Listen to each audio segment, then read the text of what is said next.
한국 영화판이 그런 성향이 좀 강한 게 있죠. 그야말로 남자들만 득실득실한 그런 곳인데요. 자, 모처럼 여자 원톱, 그것도 액션 영화가 등장을 했습니다. 특히나 김옥빈입니다. 많은 분들이 태권도 유단자로 기억하고 있는 김옥빈 씨가 주연을 맡아서 액션 부분에 있어서 상당히 기대를 모았던 게 사실이고요. 출시팩 깐 영화제 비경쟁 부분, 미드나잇 스크리닝 부분에 출품이 돼서 상당히 호평을 받기도 했습니다. 여러분, 혹평이 아니라 호평입니다. 벌써부터 입소문이 자자한 영화, 바로 김옥빈 주연의 악녀입니다. 뭐야? 뭐하냐? 어린 시절 아버지의 죽음을 목격한 이후 복수를 하기 위해서 킬러로 성장한 수키. 쓸만하지 않습니까? 저 여자. 수키는 국가 비밀 조직에 스카웃되어 새로운 삶을 살 기회를 얻는데요. 지금 제 모습은 제가 아니에요. 자신이 살기 위해서는 남을 죽여야만 하는 수키 앞에 의문의 두 남자가 등장을 하고 타겟 누구였던 겁니까? 자신을 둘러싼 비밀을 마주하게 되면서 수키는 악녀로 거듭납니다. 당신이 살아있는 나는 살 수가 없어. 지금 보여줄게. 당신이 날 어떻게 만들었는지. 한 여인의 처절한 복수를 그린 영화 악녀입니다. 뚜껑을 열어보니 액션에 있어서만큼은 이 영화는 고개 빳빳이 떠도 될 것 같다 라는 생각이 들었습니다. 여러분, 영화들을 보다 보면 말이죠, 처음 오프닝을 보자마자 이 영화는 연출자가 어느 정도 이 비전을 가지고 이 영화를 시작을 했고 거기에 자기의 야심을 실현하는 데 있어서 이 정도로 성취를 했구나 라는 생각을 하게 만드는 영화들이 있습니다. 이를테면 데어 윌 비 블러드 같은 경우 폴 토마스 앤더슨 감독의 영화를 볼 때 처음 오프닝 씬을 쭉 보면은요, 어마어마하죠. 대사 맛없이. 와, 내가 지금 이제 앞으로 남은 2시간 30분 동안 무슨 영화를 더 보게 될지 모르겠지만 장난 아니겠구나 라는 생각을 하게 만들거든요. 관객을 완전히 정말 이렇게 뭐 정말 찌부짜부라고 하죠. 아무튼 그런 느낌을 받게 만드는 영화들이 있는데, 자, 이 영화 악녀, 정말 잘 짜인 합에 정말 잘 만든 액션 오프닝 시퀀스를 보여주고 있습니다. 뭐야? 뭐하냐? 스키즈 오프닝 시퀀스 같은 경우에 1인칭 시점의 액션들이 등장합니다. 과거 어느 순간만 하더라도, 이를테면 10년 전만 하더라도 상당히 관객에게 이질감을 불러일으키는 시도였습니다. 이를테면 게임을 그대로 영화화한 둠 같은 경우에 실제 게임 둠처럼 마지막 시퀀스를 게임 둠의 1인칭 시점으로 처리를 했었거든요. 관객들의 평가는 상당히 잔혹했습니다.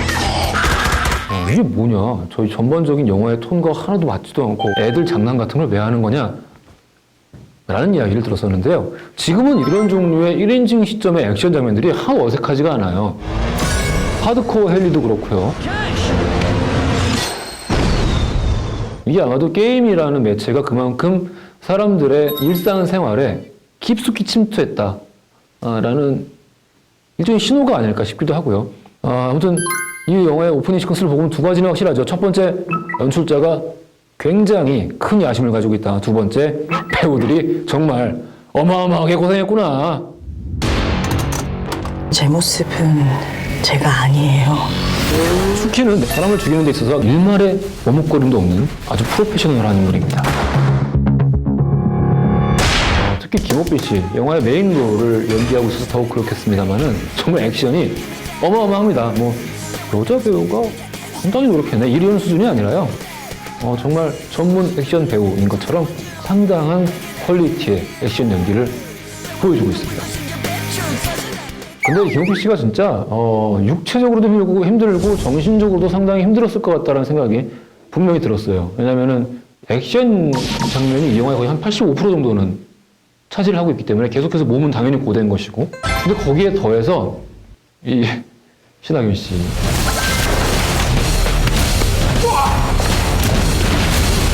너는 오늘에 한 번 죽었다. 이제는 죽었다 생각하고 나를 위해 살아라. 위에서 명령하면 난 전달하고 넌 죽인다.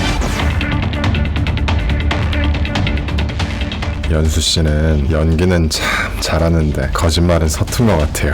또 국정원 직원 2명이 있죠. 그 2명과의 감정선이 있기 때문에 그 2가지 다 살려내기가 굉장히 힘들었을 것이고, 사실 이 영화 악녀란 영화가 가지고 있는 이야기의 욕심이 조금 과했다는 생각이 들어요. 이 영화 속의 김옥빈이 연기하는 수키는 신하균의 눈빛 앞에서는 늘 번번이 무너집니다.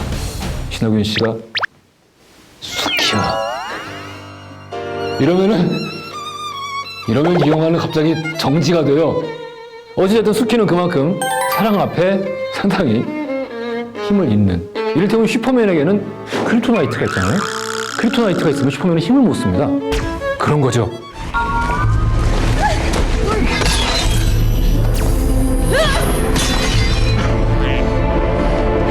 왜냐면은 저 왜 저렇게 머뭇거려? 말이 돼 지금 저 캐릭터가? 라는 상황에서 신하균 씨가 수키야 이러면은 정말 꼼짝도 못 하거든요. 김옥빈의 크립토나이트는 이 영화 속에서 신하균입니다. 완벽한 예시인 것 같아요. 영화 악녀의 감독 정병길 감독입니다. 이제는 영화 좀 보시는 분들에게 전혀 생소한 이름이 아니죠. 우리는 액션 배우다로 시작해서요, 내가 살인범이다를 거쳐 지금 영화 악녀까지 왔는데요. 영화의 규모도 계속 커져왔을 뿐이거니와 액션의 완성도나 액션의 이 스케일도 계속해서 커져왔습니다. 범죄의 완전함을 스스로 깨는 이유는 뭡니까? 죄책감이라고 해두고 싶군요. 내가 살인범이다 같은 경우는 정말 이상한, 별로 못 만든 장르 영화가 될 공산이 되게 커 보였습니다. 근데 실제 드러난 영화의 완성도는 그렇지 않았죠. 특히 마지막에 범인을 추격하는 카체이스 씬 같은 경우에는 기존의 한국 영화에서 한 번도 보여진 적이 없는 그림들이 나왔어요. 액션 연출이라는 거니까 이를테면은 배우의 액션 합을 만들어내고 어떤 움직임으로 좀 더 큰 타격감을 관객에게 전달할 것인가. 이 문제에 있어서 심각하게 고민하는 것 자체를 영화 순혈주의자들은 다소 좀 폄훼하는 사람들도 개중에 어떤 사람들이 있었습니다. 지금은 뭐 이제 그런 사람들 거의 사라졌죠. 근데 특히 뭐 견자단과 여비신 감독이 함께 만들어낸 영화들이 이런 고민들을 굉장히 많이 했죠.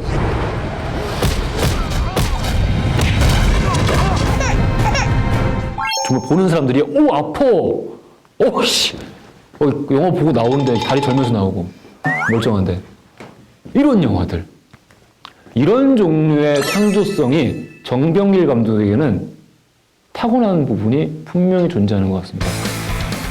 액션이 정말 말 그대로 배우의 몸짓과 화면 안에서 움직이는 물체들의 동선과 그 모든 것을 고려한 연출의 해안, 그럼으로써 이야기가 액션을 쫓아가는 그런 경험, 영화 악녀를 통해서 여러분 모두 경험하시게 될 것 같습니다.